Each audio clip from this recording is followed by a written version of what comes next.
Hi, everybody, and welcome back to From This Corner TV. I'm Marilyn, Dayton, your host and producer, and I'm so glad to see you. We've had over 3 years of shows together. Isn't that exciting? And I've got another great show for you tonight, okay?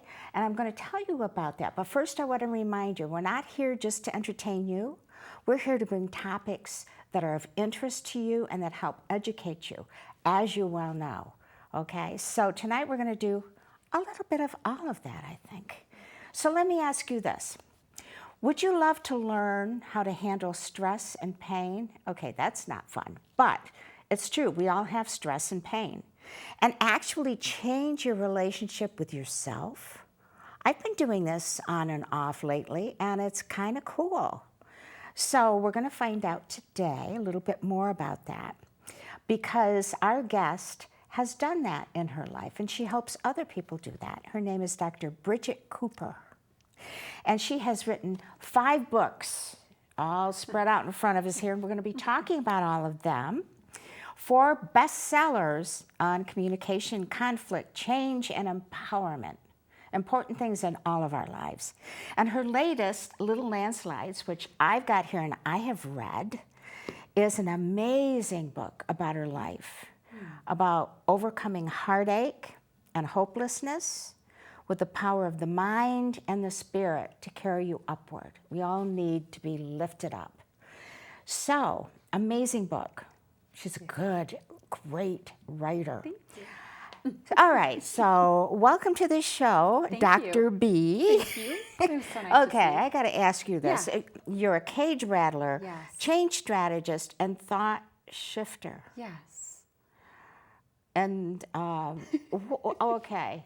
Do you wanna What know? does that all mean? So it's funny, the cage rattler thing. I mean, change strategist, I help companies and individuals create change in their organizations and in their person. So I help to figure out that roadmap and all the things that come about on that roadmap. The thought shifter, to get to change, you have to shift thoughts. You have to think of a new way of being and understand that you're responsible for those thoughts, and those thoughts create all of the change necessary for changing how you feel and then changing how you behave. The cage rattler thing came to me as I was driving because I had a friend and colleague coach kind of person come to me and say, what are you? Like, what's your title? And I said, I don't know. And we pushed on it, and I was driving one day and I thought, I'm a cage rattler. And she said, ooh, I like it. Sounds juicy. What does that mean? And I said, we are all in cages of our own design. We have all caged ourselves into these limited ways of thinking, feeling, and behaving, and therefore performing and living, that if we just got our cages rattled, if somebody could just let us understand that we have the key to get out, we could be out. So and then I, of course, on my 4th book, I put a caged lion inside of that because that's the symbol, which is we are all lions. We just have to figure out how to get out of those cages we put ourselves in. So, And we do. And sometimes throughout our lives, we put ourselves in several cages several times. oh yeah. And we have to work our way out of it. One of my guests one time said that we change our thoughts about ourselves, we change our careers, we change our lives 7 or 8 times in our lives. At least. Yeah. I think I've done it a little more than that, but that's okay. That's okay. Because I'm we're creative. Yeah, exactly. You have to find what you want to do, what you're supposed to do, and sometimes that changes, right? Go with the flow. Yeah. So you have a very ambitious mission. I do. I want to make sure I read it right. It's Yeah. to change the world, Yep. one hopeful life, team, organization at a time. You got it. You got it.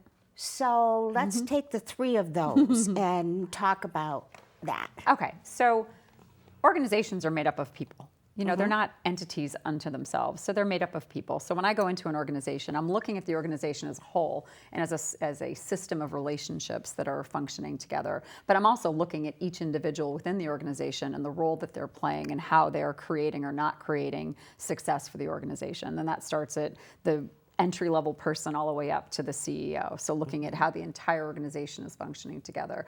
And within that organization and with those individuals are collective teams. So they're parts of this bigger cogged wheel, right?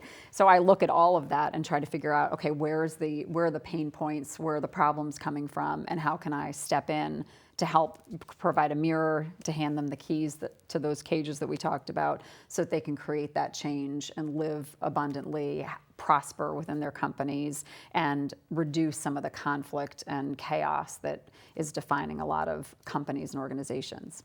Now you're talking about companies and organizations, businesses and... Businesses, nonprofits. I've done, I think you have in my bio, my list of range in that. I mean, I've done work with Girl Scouts, Vietnam vets, the prison system, gun clubs, insurance companies, financial organizations. I mean, it runs the gamut. I mean, everybody has issues working together, figuring out what's in their way, and figuring out how to get past some of those roadblocks. So I step in and help them. I've had countless organizations who are, and this comes about so much of, one part of the organization is saying, well, if only they would fix it over there. And then that part of the organization is pointing to another aspect of the organization, if only they would fix it over there. And then they're pointing to some other, and there was one company that years ago that I actually touched. Every part of the company, like every part of the organization contacted me and said, can you come do a staff retreat for us? Can you come do a staff retreat for us? Can you come do a workshop for us? And by the time I got to like the fourth or fifth point in this organization, I said, by the way, I've got a little secret to tell you. You're all blaming each other for the problem. Like, I haven't found the problem, because there is no the problem. You're all part of the problem, therefore you're all part of the solution. So getting people to recognize their own empowerment and where they start and end and what they can take ownership over creates a complete shift in how they operate. So, and this is more than just the internal culture of a company. This is relationships. Yeah, relationships, attitudes towards change, empowerment, communication, time management, organization. I mean, I hit it at all levels. We do strategic goal deployment, all the pieces that are necessary to be able to create change in an organization. And did you have any special training for this particular type of work that you do, other than life? Other than life. So my undergraduate is in human resources management. So I was an HR person for a number of years. And then I went back and got a master's degree in marriage and family therapy, which is underneath it systems theory. It's understanding how people function within a system and what the power dynamics are, what the roles are, you know, how people take on those pieces, boundaries, power differentials, things like that. And then my doctorate is in educational leadership. So, and then through a series of just jobs and positions that I've held in leadership positions and with leaders and watching leaders and seeing leaders, I've just been consulting for 13 years on this. So it's been great journey. You've had quite a journey I there. have had quite a journey, and you talked about the 7 changes. I'm like, I think I've already done them. Yeah, I think you have. Yeah, touched them already. Yeah. Now I remember back in the 80s, they used to say, if there's more than one person, there's a relationship. Correct. And you have to work on the relationship between and with two people. Yeah. Nowadays, we're actually talking about relationships with ourselves. Oh, heck yeah. That's the first most important one. It is. Yeah. And we kind of glossed right over that back in the 80s. It was like, oh, yeah, you are who you are. Right. Oh, absolutely. No, that's where I start. That's where I absolutely start, because there's so much unhealth in relationships and organizations and families and communities in our country and our world, and it comes from one place in my experience, one place, which is this culture of victim, of being done unto, of this sense that we don't have the power within ourselves to change anything. We don't have the power of choice. We don't have the power to decide anything. And so my bottom line is that victims create more victims. And I'm here to show up in the world to say that we get to choose differently. We get to choose when we've been victimized to stay in that victim role, or to become the powerful force that we can be to create fewer victims, because victims, if they identify that way, become victimized over and over again, because that's the path that they're on, right? We've all had that process where, why does that keep happening to you? It keeps happening with you and for you, but it's because there's this path. And victims create more victims, because victims end up, and we know this by the corrections literature and more, that when people are victimized, if they stay in that victim mentality, they become either perpetrators and or re-victimize themselves over and over again. So it's just this power, this dynamic that I am just trying to root out from an individual and a corporate level, because I walk into companies and, like I said, this part of the company is blaming this part, because they're all seeing themselves as victims of somebody else's actions. And I go in there and go, okay, so what? So they might be doing that. They might be messing this up. So what are you going to do about it? How are you going to step forward and become mission oriented and find your power so that you can make change in this organization and in your own life? And they always take the lessons and bring them home. So, yeah. Well, that's a good, what should we call that, byproduct? Yeah. Or it's really my primary intention, yeah. because when people are happy in their life, and the happiest people, I say this, I make people better leaders by making them better people first. So when they're operating as better individuals in their own lives, in their own heads, in their own spirit, they're going to walk into an organization and make it better. That's just the nature of things. Absolutely.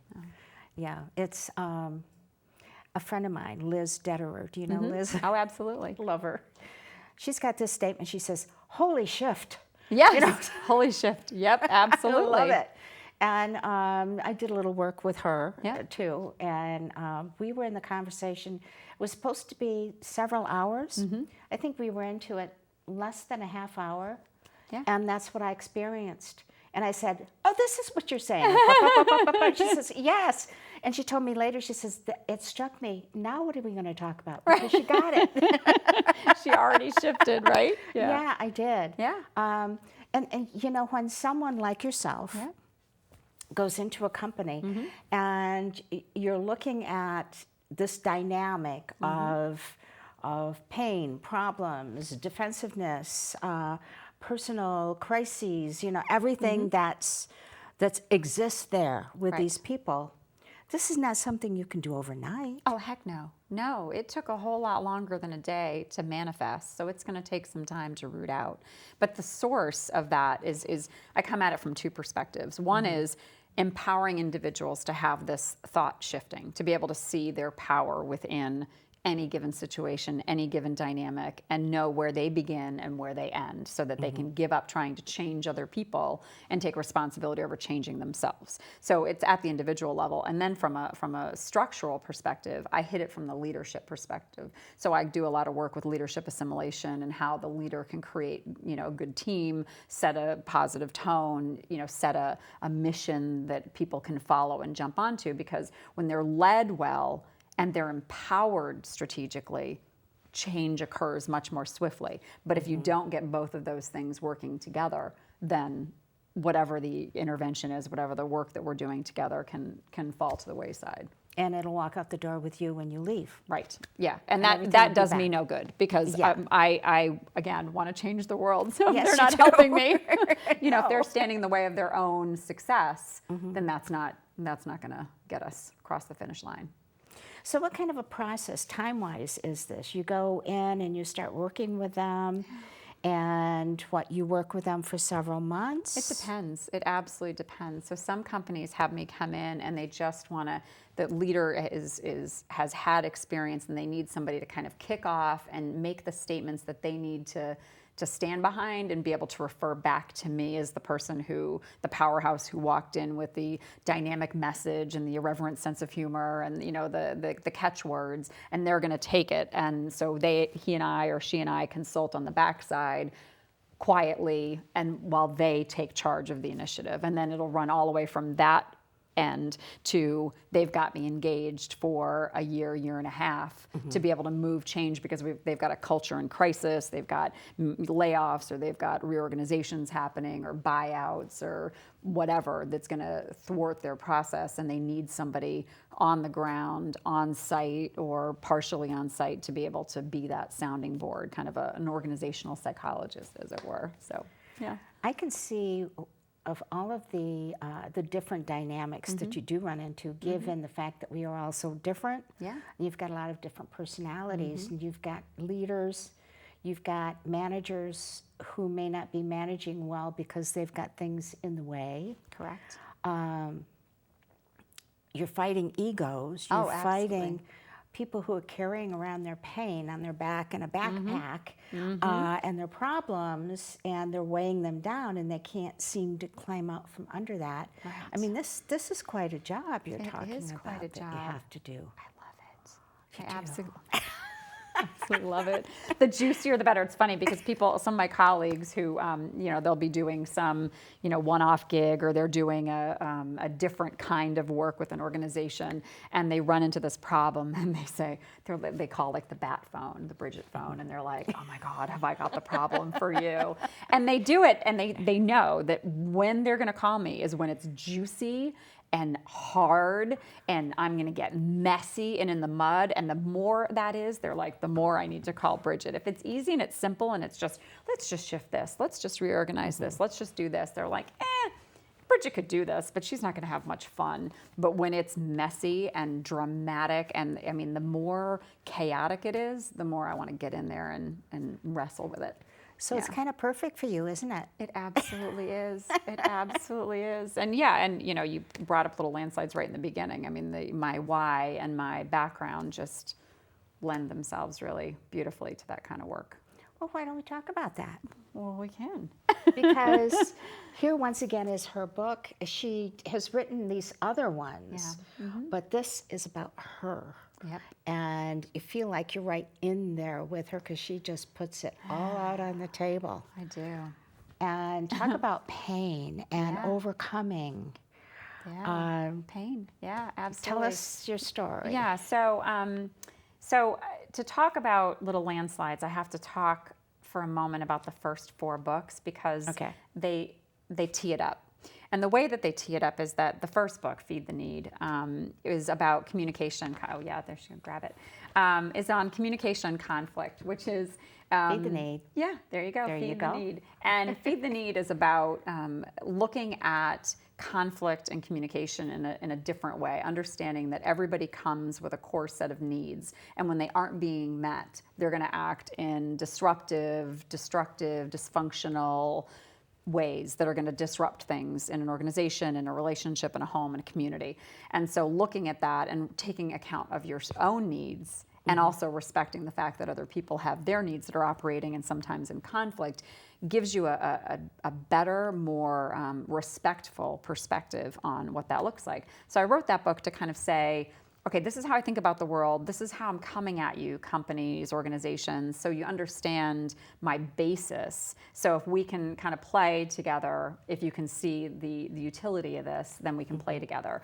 And when I was presenting on that, a young woman came up to me at a workshop. I did like a 90-minute workshop on communication and conflict, and she said, I just wanted to let you know that you changed my life tonight. And I went, wow, personal record. I usually take like 3 hours to change lives, but 90 minutes, doing well here, right?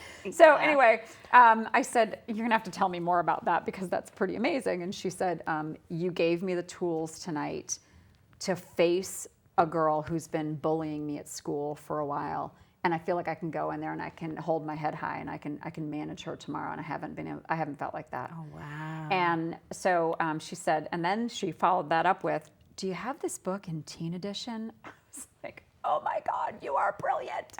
So I said no, and I like drove home, like don't tell the state police, like really fast that night. And I went home to Feed the Need, the transcript. I'm like, okay, how can I fix this to be a teen edition? And so I put out the teen edition, and she wrote the foreword. Love this girl, yeah, Kate Adriani. Anyway. That is this one. Yeah, that's the teen edition. So she put that in her college transcripts. Yeah, she put that in with her college applications, and yeah, she's now in college. Just made 4.0 this semester. She's just just great. Anyway, so that was the story. The second one, and then in the midst of that, because I wasn't planning on writing that one at all until Kate came up to me and made that prophetic statement, I was writing Stuck You. And Stuck You is about change. And it's about, because I go into companies and I talk about change and I do change initiatives and I do change strategy.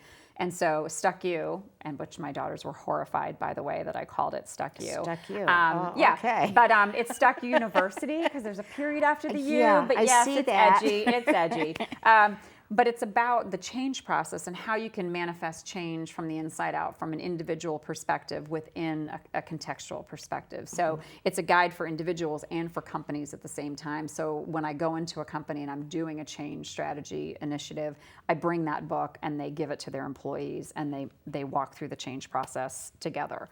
So that was that one. And then Power Play came out because, here, I'll hand you this one because it's way across. So Power Play came out because Power Play was my commentary on what is killing corporate culture, which are 3 factors: stress, drama, and isolation. The stress that we're feeling, the drama that's occurring within organizations and relationships, and the isolation that we feel, whether that's isolation from one another, from our teams, or from the work and or the mission. So it looks at how can we mitigate some of those factors, and there's a lot of statistics that I bring out and a lot of information that I provide in that. But the reason why I brought up all 4 of those books before I talked about Little Landslides is that Little Landslides is the book that I was always supposed to write. And when my grandmother said to me when I was younger, she said, "Bridget, I hope you're writing all of this down." And I said, "Well, I'm not maybe writing it all down, but I've got it all in my head." This was the book that she wanted me to write. Now, there are different ways of writing it, but she wanted me to write a book about my life that showed other people the way to get through, past, and rise upward from it in a way that she admired and respected. And that, I mean, it meant the world to me that she saw me in that way because I needed that mirror. And so Little Landslides came from that space. So. Okay. Well, before we talk about Little Landslides, because that's a long story and it's on its own.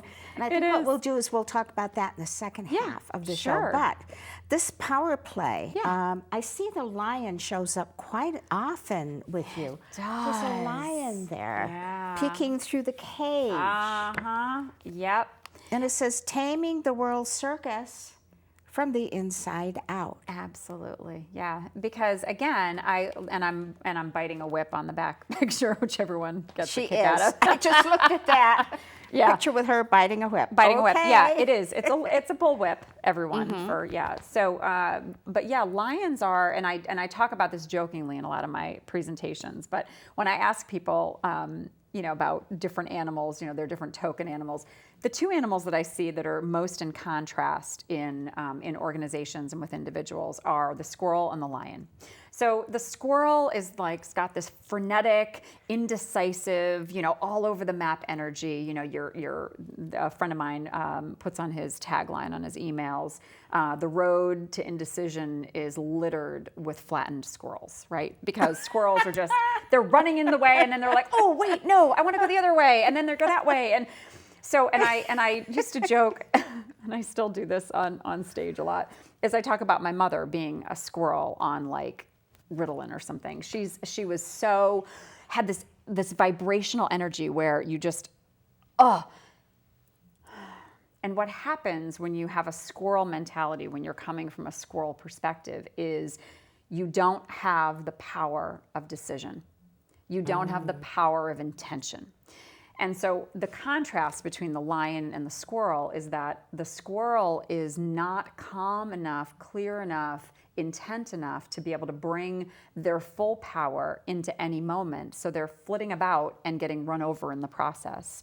Whereas the lion is conserving all of his or her energy for the moment that they need it. They are just watching, waiting, considering, pondering, knowing when that right moment is, and then acting. And so I want more lions out there, not because they tear the flesh from their victims, although that comes in handy sometimes, but because they are bringing their full power to every moment. And that is what is going to bring the change and the passion and the love and the healing and all of the things that we want in our relationships and ourselves and our companies and our world, if we're bringing the full power of ourselves to every moment. So that is what Power Play, that is what the work is all about. And that's why the lion is my token animal. But we'll also talk about the backstory to the lion image when we get to Little Landslides, because as you know, there's a lion on the back of Little Landslides for a very important reason too. So we'll get to how the lion has always kind of been with me. So I love the way you think through everything. Thank you. Appreciate that. It's interesting because sometimes we see this and we do this and we think this far, and then there's this, and we maybe think in steps, but you're going like this and then coming back and then going like this and coming back and crossing over. I mean, your mind is very busy. It is very busy. It had a lot of time to ponder. Yeah, I mean, I think one of the things that I have done over the years and what I bring, the gifts that I bring to people and to the world, is that I look at things from so many different perspectives, because that was the way that I survived, was by being able to see things from this vantage point and this vantage point and this vantage point and over here, so that I could try to solve problems that were beyond my scope of problem solving abilities. So that time, that consternation, that pondering, that visioning allowed me to be able to see it from a lot of different vantage points and to be able to try to bring solutions to things. And also in that, it gave me the ability to rest in the knowledge that I couldn't solve everything, but that I could at least try to see it well enough and broadly and specifically enough to be able to try to solve it when I could, and try to give people a calmer, more intentional, all coming from intention of what is it that, so I could operate out of knee-jerk reaction. I could just react to whatever it is that you've thrown at me. But if I want this goal over here, how am I going to get over there? And so being able to see it from all those places allows me to be able to cut through all the shaft that keeps us from seeing where is it that we really want to be and trying to direct our attention there. And that's something that we all battle with, all the shaft and the stuff in the way of we're peaking and peaking. Right. And that makes sense to me because I've read this. Yeah. Well, yes. So I understand. You have read, I you have read understand that. totally what you're talking about. Yeah. So this is a good spot for Good us segue. to take a little break. Okay. Thank you. And we're going to come back with Dr. B, and we're going to talk about why she says she was raised by wolves. Yes. Interesting. Yeah. Okay, so hang in there. We'll be right back. You always made sure I brushed my teeth. You told me that smart was cool. You always told me to dream big. To all of those parents who took the time to make raising their children their most important job, we'd like to say, Thank you. Thank you. From the bottom of my heart, thanks, Mom and Dad. this message is brought to you by the U.S. Air Force. If you keep tanning, indoors or out, the effects of harmful rays will show up on your skin. Wrinkles, age spots, and an increased risk of melanoma, the second most common cancer in women 15 to 29. Stop tanning. Time may not be on your side. Learn how to protect your skin at spotskincancer.org. A message from the American Academy of Dermatology.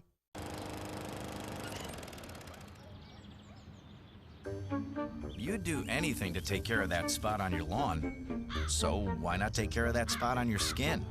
If you're a man over 50, you're in the group most likely to develop skin cancer, including melanoma, the cancer that kills one person every hour. Check your skin for suspicious or changing spots. Go to spotskincancer.org to find out what to look for. A message from the American Academy of Dermatology.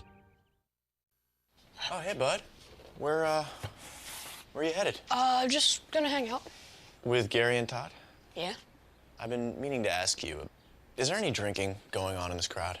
No? If any of your buddies ever pressure you to take a drink, just tell them you promised your dad you wouldn't. I'd do anything to keep you safe. Okay, I will. I hope this is working.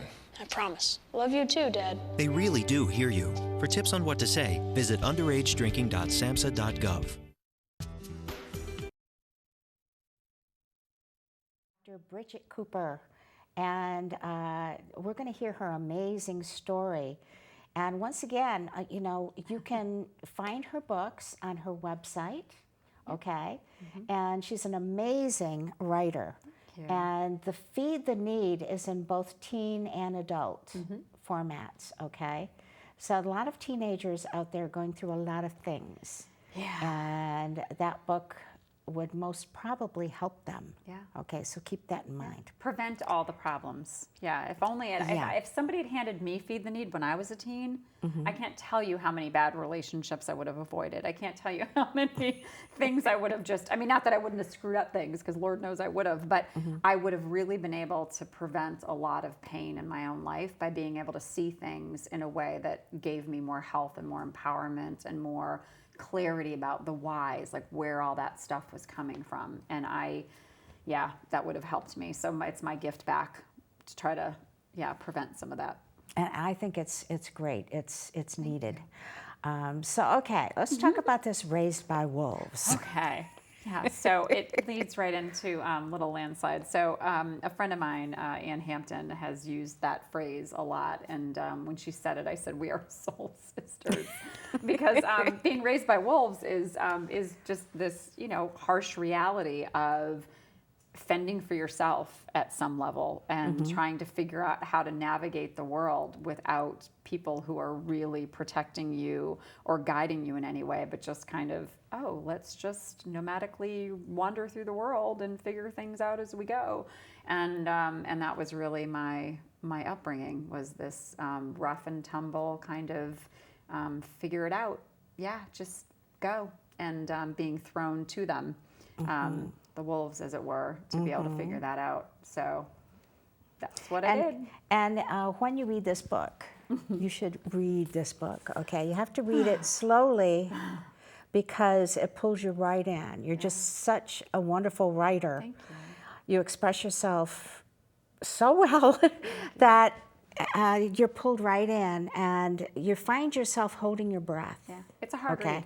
It's a hard read because the story is a hard story. Yeah, it's funny because somebody asked me, they told me today, they said, I ordered your book. I plan to read it over the summer. And I said, I wish I could say enjoy it, but I'm really not able to say that at all, because it's horrific. It's a horrific story, but it's the truth. And to set up the story itself, what I did was I spoke with a friend of mine again, Ann Hampton, who is a writer coach, and she said to me, she said, Bridget, you could write your story, and it could be from here, from birth to today, which is a whole lot of ground to cover, and people are going to be not bored to tears maybe because you've got a riveting story, but it just keeps going and going. So you've got to find what she called a container. So I thought about it, and I thought, okay, so what is my container and what is my purpose for writing this book? And my purpose for writing the book was to show people by example that there's a way through the pain, that there's you don't have to get stuck in it. You don't have to carry it around for the rest of your life. You don't have to throw it at everybody. Not that you're not going to mess up. You're not going to stumble and fall. You are, but that there's a way to get through it. So I had to come at it at some level from the Dr. B perspective of how do you do it, the how-to manual of it, right? But in order to make it really affecting people, to be able to really like reach into their guts and grab a hold so that they could pay attention to the message of this, I had to write it from a first person perspective. But that container was, for me, about where did the pain start and where did the pain shift? Where was my pivot point in the pain? And for me, the pivot point in the pain was the start of the pain to the point at which I decided I wasn't going to try to kill myself anymore, that I wasn't going to try to get out of this life, that I was going to actually engage in it, that I was going to rest in it, and I was going to make something of my life. I was going to turn this pain into something useful for somebody else. And I remember walking into my psychologist's office when I was in college, when I had again decided no more suicide attempts. I'd had 3, one very serious, and I said, I'm not going to do it anymore. I'm going to live through this. And I walked into her office and I said, I'm really grateful for the experiences that I've had, and you've read the books, you know what they are. And she was like, what? And I said, no, I'm really grateful because I'm going to do something with this. I'm going to make something out of this. I'm going to take my pain and I'm going to transform it into something that's going to help other people. I'm going to heal other people through my pain. That's going to make this worth it. And she's like, Alrighty then. So that was what we did, was walked through, like, how do I heal this? How do I let go of the stuff that's dragging me down, that's pulling me into that depressive state, that wanting to give up and wanting to just do what it was that my parents showed me to do, which was to numb it, deny it, wallow in it and let it kill us, because both of my parents effectively killed themselves.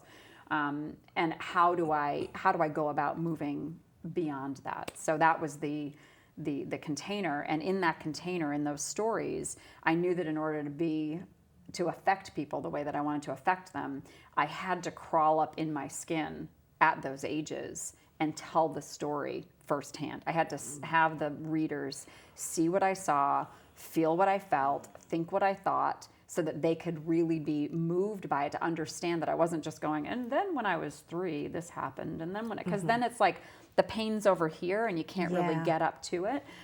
So in order to pay tribute to that so that it could be transformational for people, I did that. And it's a hard read. And as you know, the first 2 stories are written before memory. So there were the only 2, there are 16 stories, but the first 2 stories were written before a person would have conscious memory. And people have asked me, and you might have, and I've cheated you out of your question, but how did I write those without having the memory of them? And it was, one, through narration by my mom, that I knew that those things had happened, that she had shared with me that those things had happened.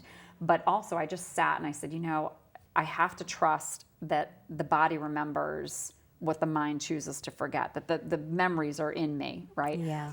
So I sat down at my computer, and before I opened it up and put my fingers to the keys, I said, just let the story come through me. Just let it be what it's supposed to be. And they were written in 10 or 15 minutes, both of those vignettes. I didn't think them. I didn't try them. I didn't push them. I just let them. They typed themselves. And so they are, and I give this disclaimer in the book, they are as true to form as I can make them. The others I remember clearly. Those 2 just came to the pages. Amazing. So, amazing. Yeah. Can you share with us some of your pain so that My they stories. understand? Yeah, the context of that. So, so when I think I shared this at the meeting that you and I met at, somebody said, okay, Bridget, stop talking around it and talk to it. And I said, oh, all right, so you want me to get down and dirty with this.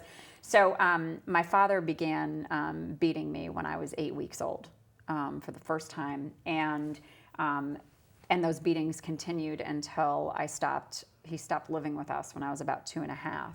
And during that period of 2.5 years, he would beat and rape me and my mother routinely. So there was a lot of physical, verbal, I'm sure, sexual, emotional abuse going on in that household. And that relationship continued through until the point of the story that they ended with at the age of 18, when I decided to live. Part of deciding to live was deciding to remove him from my life, because for all of those years, he was still coming in and out of my life and approaching me in desperate circumstances and sexual circumstances, and wanting to be saved by me, and at the same time not receiving my assistance. So that continual in and abandonment was just a very big picture in my life. And all of that was then marked by my mother's depression, my mother's alcoholism, my mother's sexual promiscuity and exposure for me, and all of the people who then saw me as this walking, talking victim and sensed me like, a wolf senses the weakest link in a pack, and sexually abused me during my, young years, age 6, 7, 8 years old. So all of that, that history was what was creating this just, oh my gosh, somebody stop this, somebody step in, somebody save me, somebody be my hero. And it wasn't until I reached 18 that I went, oh, no hero's coming. I'm going to have to be my own hero, because that's how that's going to work, because I'm sitting here by myself and nobody's stepping in for me. Nobody's got my back. And so, and not that I didn't have friends, and not that I didn't have angels, and not that I didn't have people showing up to the table, but each of them, unfortunately, was not able to step in the way that was necessary to be able to extricate me from what I was caught up in. So I had to. So I did. And so the book is about how do you do that. So the back of the book is the 6-step, 6-part process. And I hate to be kitschy like that about, 6 steps or whatever, but I broke it down into 6 components of trying to figure out how to rise up and let it be a beautiful thing that's happened to you versus the thing that creates more pain in your and everybody you touch's lives, because clearly that's who touched me, were other people who were in pain themselves. Yes. So it's, as you can tell, it's quite a powerful story, and she tells it so clearly, so you can close your eyes and see it. And it's just so powerful. Yes, I had to then realize I was holding my breath as I was reading and put the book down and then breathe so that I could, recover, so to speak. Yeah, and it's funny, so, and I want to ask you, I'm going to ask the interviewer a question. So in the book, because this is my life. So I've lived my life. I've seen the things. I've felt the things. I've experienced the things. So for me, they are here and they're still in my cells, but they're not shocking, right? They're not like I'm turning the page and wondering what happens next and being thrown off my chair by it. So I was really sensitive to the reader. I was really careful, and I wanted to be careful, one, about showing up in truth and in all of the raw honesty that I did, but also taking care of the reader. So at the end of each of the stories, I wrote a letter back to myself to try to let the reader know it's okay. Yes, she's I know. Gonna be okay. And I did that, trying to it's okay. And even writing the book and showing my picture on the back side and and my, you could see my bio. I'm like, no, guys, I'm okay. So for those of you who don't know me or haven't seen me speak, I've really got my stuff together. I mean, I'm not perfect. I show up to things, a mess in my head sometimes, and I stumble over things, and I still have my demons. It's called being human. Yeah, Yes. But I'm not the person who you might imagine me to be given those occurrences. I'm not walking around with my pain pack, just handing it to people or begging for it to be relieved. So those letters back to myself were this way of saying, one, this is what I wished I'd heard when I was there, because it would have saved me probably every subsequent pain. But also a way of telling the reader, this is the voice that I have now to heal that little girl who didn't have anybody holding her safe. Yes, and that did kind of save the reader, really and truly. Yeah. But the thing is, sometimes I couldn't get through to that part. Yeah. Because I was inside watching this happen.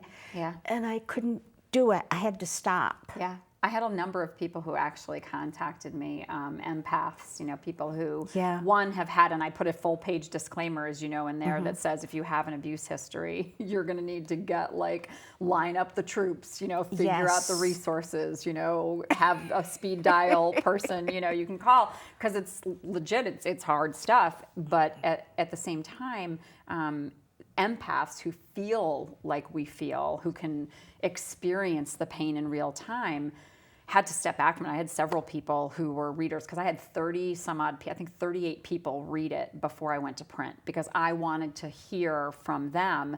Had I shocked them? Had I hurt them? Had I damaged them in some way? Was it too much? Was my story too much? And some of them, probably half a dozen of them, said I couldn't read it. I got to the second story and I had to put it down. And what I found was most interesting was I had a couple of people reach out to me after reading it with somebody who I hadn't talked to in 30 some odd years. They were like a neighbor of mine, and had read it and said, I'm so sorry that I didn't step in. Oh. And I thought, you know, I wish I could take that away from you. I can't, because maybe you could have. But what I loved about that was that it woke them up to the fact that we have to stand up and step in for other people, especially those who need our assistance, who are too weak or trapped to be able to do it for themselves. That even when it's hard, even when it brings trouble to our door, we have to step up and step in. Like, that is a requirement. And that's something that I wanted people to be inspired by in this story, was to say, if somebody had stepped up or stepped in for me, they could have prevented half of those stories. And not out of a place of anger or blame, but out of a place of recognition that now we have to do that. Like, we have to be those Aware and present and stop it somewhere. My daughter once told me, "Mom, you can't save them all." Nope. Because even as a kid, I'd bring home, you know, new child in town, coming into my class, come home with me for dinner. You know, animals, I'd bring them home. We had issues, but I had, compared to this, I had a loving household, a functioning household. Right. I won't get into that. However, some of this did kind of take me, I related to some of it with myself, you know, and some of the stages that I have gone through in my life. And I still step in, I see a problem. Ta-da! Here I go, the savior, you know. And let me get my cape on. Yes, exactly. And my daughter just goes, "Oh, Mom, you know, okay." And I say, "I can't help it. It is who I am." Right. I am starting to think first, though, now. So I finally learned that part. Doesn't mean I won't do it, though. You know. But it's funny. So I was just doing some work with the Connecticut Department of Correction, and we're putting together have put together this unit at the maximum security prison in Cheshire, what they call the Rock. And it's this therapeutic unit where they have lifers who are mentoring young adult offenders, trying to create an opportunity for change, for enlightenment, for connection, for, you know, insight, for all of that, which is really a challenge to the corrections officers and the counselor staff in interacting with inmates in a way that they haven't in the past. And I shared some of my story because my dad I grew up with my dad in prison most of my life, in and out, and what that was for me. And one of the things that he had written to me was, "Baby, don't ever spend your time trying to save somebody who doesn't want your help." And at the time, I didn't realize he was talking about himself, right? I kept trying that one for years. But I said to these corrections officers and counselors that for those who do want to be saved, for those who do want their help, they have the opportunity to change lives. So it's not about trying to save and wrestle down the alligator that doesn't want to get out of the water, but to be able to invite those people who do want inspiration, who do want change, who do want a second chance, who can be seen and be assisted, to offer them that opportunity, because there are a lot of people out there who have the potential to bring a better self into the world. Absolutely. And I understand that totally, because just quick story. When I lived in Rochester, New York, and I was working in radio and television, surprise. And I used to have co-hosts come in and bring people with their story. I had a local newspaper reporter who did this series on inmates at Attica. And he brought a couple of what we call graduates who were newly out. He brought them on the show. And it was fascinating because they talked about how other inmates, they have this program where they all get together and sit in a circle, and they pick one person and they work with that person and break that person down to admitting who they are, what they've done, and that begins the healing process.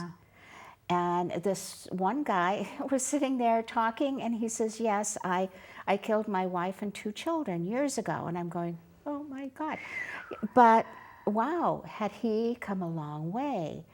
And because of that intervention, Right. it was a religious group, started out as a religious group on the outside, that called themselves CEPHAS, CEPHAS, and they had bought a series of stores in Spencerport, and they had a bakery, a construction company. They had several stores, and that's where the graduates went to learn a trade. Yeah, kind of like Salvation Army or Goodwill or something. Yeah, that exactly. Same sort of, And it was, so I was given the opportunity to go inside Attica, dressed down, no makeup, bulky clothes, and be invited to quietly sit in one of these events. And I went back twice because it was the tension, the energy, it was amazing. So powerful. Very powerful. Yeah. I mean, a huge intervention, if you will. Right. And to see a man, a huge man, on the floor, on his hands and knees, crying, just, with his heart right there, okay? And showing his soul to all of us. Right. And then we all went and hugged him and held him and told him, now you can heal. Right. Yeah, I mean, I tell my girls this all the time, hurt people hurt people. So when we see someone who's, an inmate or some other person who's hurt somebody, they're hurting. This is where that comes from. It comes from hurt. So until we find the basis of the hurt and try to fix the hurt, we're not going to be able to really solve the problem. And I love your story. I was so excited when I had this opportunity to work with Connecticut Department of Correction, because when I was living down in Virginia, I was a volunteer at the county jail in Fairfax County, and I used to go in and do a couple of things. I did anger management and conflict resolution training, and I also went in as part of their Impact of Crime series, which was going in as a victim of crime and talking about the crime and how it affected me to try to reduce recidivism, try to increase empathy, because they've done a lot of brain studies understanding that in having those contacts that people can actually grow their empathetic part of their brain to be able to be less likely to reoffend in a way that would hurt somebody. There's like real brain science around that. So I would go in and talk about my experience, but first I would send them this little write-up, nothing like little landslides, but a one-pager, and then with some discussion questions. And I would come in, and since I've been an instructor before, it seemed like I was instructing. So I would talk to them about the story, and it would just be some of the high points that are in little landslides. And I would say, so one of the questions was, what do you think this person looks like now? And they were saying she's probably on the streets, or she's incarcerated, or she's a drug addict, or she's dead. And I would look at them and say, no, that's me. And so shifting for them the sense that in that pain that they could be something else was a huge shift. But you talk about that big guy on the floor. So my story is that in in one of those classes, this guy, big burly guy, big man on campus. He said, I hate my father. He's a bleep, beep, bleep, bleep, bleep, SOB, all the rest. And I hate him. He hurt, my family. He left us. He was in jail. He was a drug user. He told me I was never going to amount to anything. I hate him. And there was a group of about 20. And now understand, I'm the only person in the room that isn't an inmate. And we're locked in. We're, guards have us on, cameras. They're watching, but I mean, but I'm right locked there. in there. Yeah, it's going to take a couple of seconds for somebody to get to me if I mess this up, right? So, me, I'm a real intimidating figure, right? 5'3" and 100 and whatever pound, 120 pounds. And so I'm sitting there in this room with these guys, and I looked at them and I said, So I said, so when do you think you're going to stop being loyal to your dad? Oh boy. This guy lost his mind. He was like, loyal, and he's jumping off his chair at me. And the rest of the group, because it wasn't at them, it was around them, they were like, oh. She got you, man, right? And he goes, what do you mean I'm not loyal to him? And I said, that's interesting, because you've both grown up to be who he was, as well as who he told you you would be. So maybe you give up being loyal to his image of you and who he was, and you choose happiness and your own path. And he was like, and then it's like started to like get on him like a really uncomfortable coat, you know? Yeah. And when he left, he was like eyes filled up with tears, hugged me, thanked me. And it is my dream, Marilyn, my dream to be doing some keynote somewhere doing a workshop and have that man walk up to me and say, that made all the difference.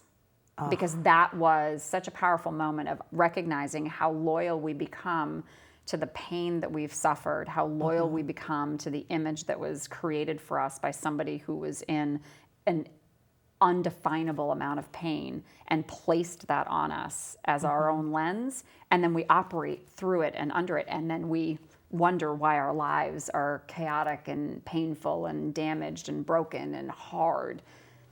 Maybe we give up that little connection to that. So that was a transformational Wow. Holy moment. cow. Yeah. You've given us a lot to think about. I hope so. And the thing is, you have also given us a living example of what you can do to rise above the pain. And do you still, every once in a while, run into that little girl Oh, God, and yes. talk to her and say, it's okay, you're fine? Yeah, I mean, she pops up sometimes. I still have my inner demons. There's friends joke with me. They're like, there's this one place in your life, which we won't discuss on the show, but there's this one place in my life that the demons always pop up. It's just the place that, you know, they just keep coming back to me. And I have to remind myself of all the things that I've been through, of all the ways that I've risen above. But yeah, I mean, there's tendrils. And I think part of it, this woman, this healer who I met with, said to me, it's like you're like a maze of pain and you shoved things. Like you've done so much work, but in places you've like shoved them into these little maze points in these little corners and been like, I'll deal with you later just to get through, right? And sometimes those things either block me or pop up, and then I have to just face them and release them, process them, and that's where good friends come in real handy. Yeah, and coaches like me. Exactly. Well, this has been a pleasure. We could talk for another hour. Hours. And our time is just about up. You've given us so much to think about. appreciate And there's a lot more on her website, which is right there. Oh, there you go. And if Yep. you'd like to contact Dr. B, Yes, okay? certainly can. And I why would love wouldn't you that. want to? She's amazing, as you can see. Thank you, yeah. There's the contact There you go. information. Yeah, This if is- anybody needs help in trying to figure out where their pain is coming from and how to release it out into the ethers so that it's not driving their life, or they've got any of these organizational concerns, yeah, I can help people one-on-one. I can help you in groups, and I just want to. You got to help me with my mission to save, change the world one life at a time. She's on a mission here. Get out of my way. No, join in. I need partners. Well, I'd like to thank you very Thank much you for being on very our show. I much. knew it was going to be great. I knew it was going to be great. We had I also fun. like to thank you, the viewer. I'd like to thank our sponsors, too. Without them, they love us, we love them. And as you know, I always finish with a quote that kind of ties in with what we're talking about. So I picked one from Malcolm X on adversity. Every defeat, every heartbreak, every loss contains its own seed, its own lesson on how to improve your performance the next time, or how to improve your life the next time, okay? Thank you so much for joining us. So we'll see you again on From This Corner TV.